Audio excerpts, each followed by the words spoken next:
Good morning, Overload Nation. Adrian here, and I just watched the Fallout 4 gameplay footage. And for those of you who have not seen it, I'll put a link below. It's pretty cool, graphics-wise. Like any current generation console game, it's what you expect. It's AAA standard, so graphics don't make the game, but you take it for granted. So it's a very, very standard expectation. Animations look completely better than before. On Fallout 3 and New Vegas, they were very static, very linear. So it really just shows off the character leaving the vault for the first time. Has a little wander around, and then I think he goes into this little town where these raiders are at, and then he starts shooting all the rest, and we see the V.A.T.S system. The animations in the first person looks like Call of Duty. For a split second, it looked like Call of Duty, like it was some sort of Call of Fallout or Fallout of Duty, which, if you think about it, Fallout of Duty sounds like a cool name. So it just looked like Call of Duty with the iron sights and the way the character in the first person mode moved, and it's like, well, the gun moved. It just looked like Call of Duty. So he then meets these survivors of sort, and this guy is saying, "Oh, there was 20 of us, and now there's 8, and now there's only 5 of us." And then the character was like, "I know what to do." And then he goes into this power suit, and it's a very interesting concept now. Where that wasn't there before. Power suits were always like this special kind of armor you had to have training for, and you had to just put it on and equip it. This time it's like this robot changes the HUD, changes the gameplay, that you can only use this minigun, and then you go around bashing. Well, then the player in this case went around bashing a few raiders, and it's like usual, a few bullets, and the whole body dissipates and falls apart, and it's like, well, that's typical Fallout style. And then this death claw comes out of the ground for some reason, which I'm sure that will happen in the game, because that's quite a difficulty curve if a death claw comes out of nowhere if you're at the start of a game. Unless you're exploring the map. Then the player's fighting this Deathclaw, and it's just like he gets whacked a little bit and just gets pushed back, and then he just ends up killing Deathclaw. But to be honest, you just concentrate all fire on the head for a few seconds. Surely with a minigun and the massive power armor, you would kill it quite easily and quite quickly. So not that difficult in theory.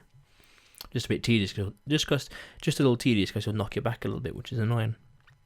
And then we see him meeting the dog. Oh no, the dog happens before, but you're talking to this robot as well, this Codsworth, and I don't think this Codsworth really knows that the world has really come to an end. So there's obviously some narrative in there. And then he meets the dog, and I'm surprised that the dog is so friendly. I'd have thought it'd be a bit more aggressive or a bit more defensive at first, but no, it's like, "Hey, buddy, you're mine now. Yeah, cool. Let's go kill people together." And it's like, boom. And then the animations with the dog and the fighting combat, beautiful, completely better than the previous generations. We also see the V.A.T system, like the V.A.Ts. Again, the head percentage and different arms and limbs and all the rest, and it's not as slow motion as it used to be, which is cool. No, it used to be paused, come to think of it. Yeah, which is actually quite OP if you think about it. And this one, the V.A.T system, the game was just slowed down a little bit, and then you get to just try and hit the head or the arms or whatever, which is pretty cool. It's a lot better than before. We also, for some reason, the character, that classic guy, is moving now when you got the what's it called, Pip-Boy. When you got the Pip-Boy active, the character is moving. That Fallout boy. I don't know why it's moving. I don't know why. I probably just added that in to really emphasize how they added and upgraded their animations. But I have a slight suspicion, overall, that the game will be a disappointment in some way, because I don't know. I just feel it. It's too good to be true in its own way. I think there'll be something disappointing about it, similar to how with Arkham Knight there was a performance issue. I'm not saying that'll be the problem with this, but I think there'll be an issue with Fallout 4 that'll be like, yeah, well, XYZ, and it's like not worth it. I don't know what it'll be, but I think it'll be a disappointment in its own way.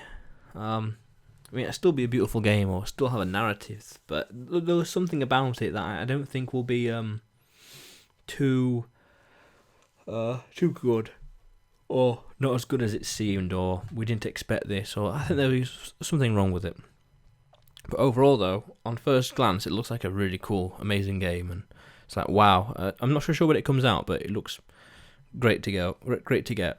I played the older ones, not so much like the original ones from the isometric times, but Fallout 3 in 2008, definitely. Oh wow, great game. And then the video ends with a little montage of these different areas, and I'm pretty sure it's Boston, Massachusetts. Can never pronounce that. So we see this like quarry and the skyline, different places, and it's like I can only assume it's gonna be a much bigger world. So gamers, we have a lot more to explore. How cool is that? Anyway, what do you think? Got any questions, comments, or queries? Subscribe if you haven't already. More videos to come.